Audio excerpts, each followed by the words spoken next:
So with the derivative of a natural exponential function, or I should say the natural exponential function being so easy, being equal to itself, we would expect that the derivative of the inverse, namely the natural logarithm, would be just as easy, and in fact it is, if not easier.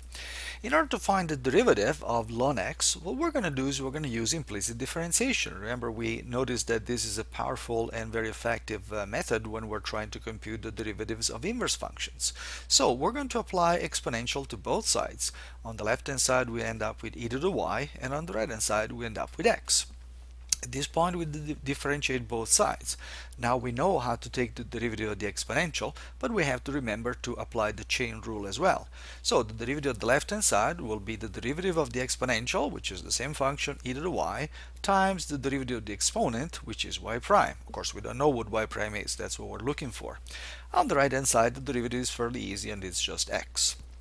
Now if we solve for y prime, we end up with y prime being equal to 1 over e to the y. Of course that's not what we're looking for. We need the derivative in terms of x, but that's quite easy because we know from the beginning, actually from the second step, that e to the y is just equal to x. And so what happens is that the derivative of the natural logarithm of x is simply 1 over x. And if that's not simple, I'm not sure what is. Now, as we did for exponentials, we're going to ask now what is the derivative of a general logarithmic function. And even this one is even simpler than the one for exponentials because we have already a change of base formula, right? So we're going to apply the change of base formula and find out that the function, any logarithmic function with any positive base a, it can be written as ln x over ln a. Well, now we know how to compute the derivative of ln x, and ln a is just a coefficient. In fact, we can write it in front as 1 over ln a.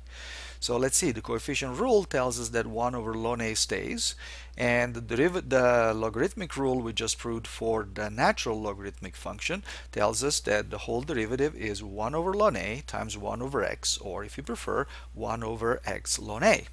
So again, as I said, very simple rules, and the last step that we need to do now when it comes to this topic of exponential and logarithmic differentiation is logarithmic differentiation as a method, which we're going to see in the next video.